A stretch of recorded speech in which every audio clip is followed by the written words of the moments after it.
Tajuk berita, bas bawa pelajar universiti terbalik di Tanjung Malim.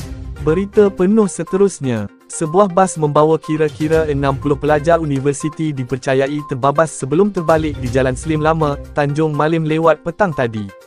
Ketua Polis Daerah Mualim Sub Muhammad Hasni Muhammad Nasir berkata pihaknya menerima panggilan mengenai kejadian pada kira-kira pukul 7 malam. Kemalangan melibatkan bas terbabas sendiri selepas simpang Kota Malim Prima. Siasatan awal mendapati 11 orang penumpang termasuk pemandu mengalami kecederaan ringan dan telah dibawa ke Hospital Slim River untuk menerima rawatan, katanya dalam kenyataan di Ipoh hari ini. Dia berkata punca kejadian masih dalam siasatan dan perkembangan kes akan dimaklumkan dalam masa terdekat. Sementara itu, Ketua Balai Bomba dan Penyelamat BBP, Tanjung Malim, Muhammad Zairul Fahmi Muhammad Nazari ketika dihubungi berkata pihaknya telah ke lokasi kejadian bagi kerja-kerja menyelamat. Berita seterusnya, tajuk berita, terdengar benda meletup sebelum bas terbabas ke longkang. Slim River, saya baru hendak lelapkan mata, tiba-tiba terdengar bunyi benda meletup, kata penuntut Universiti Pendidikan Sultan Idris, UPSI, Muhammad Aiman Razali, 20, selepas bas dinaiki terbabit kemalangan di Jalan Slim Lama Tanjung Malim, dekat sini. Penuntut semester 1 ijazah sarjana muda pendidikan seni itu berkata, ketika kejadian dia bersama penuntut lain dalam perjalanan ke kampus Sultan Azlan Shah KSAS Proton City. Katanya, sebelum kejadian, dia ke Pekan Tanjung Malim dan kemudian menaiki bas untuk pulang ke asrama di KSAS. Selepas terdengar bunyi benda meletup, bas mula bergerak perlahan sebelum masuk ke longkang, katanya ketika ditemui selepas menerima rawatan di Jabatan Kecemasan Hospital Slim River HSR.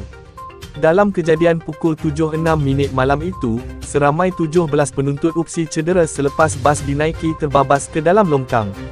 Timbalan Naib Chancellor Hal Ehwal Pelajar dan Alumni, Prof. dari Nur Khalid Salimin turut berada di perkarangan Jabatan Kecemasan HSR melihat keadaan penuntut yang terbabit dalam kemalangan. Calon Parlimen Tanjung Malim, Datuk Dari Mah Hang Sun turut tiba di Jabatan Kecemasan HSR jam 9.40 malam ketika dalam perjalanan ke Kampung Poh, Bido. Sementara itu, penuntut ijazah sarjana muda pengajian Malaysia dengan pendidikan, Tunku Nur Soleha Tunku Badruz Zaman, 20, berkata, ketika kejadian dia baru selesai berbual dengan rakannya. Tiba-tiba terasa bas membelok sambil terdengar bunyi seolah-olah membrek.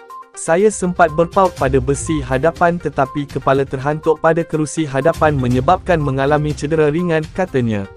Seorang lagi penuntut ijazah sarjana muda pendidikan multimedia yang mahu dikenali sebagai Wina, 20, berkata, ketika kejadian, dia terhimpit dan terlanggar kerusi hadapan menyebabkan lebam pada badan. Saya masih terkejut dengan kejadian ini dan bersyukur kerana hanya mengalami kecederaan ringan, katanya. Sekian berita, kredit diberikan kepada Portal Malaysia Kini dan Portal My Metro atas ihsan berita ini. Jangan terlepas daripada sebarang informasi terkini daripada pihak buletin kita.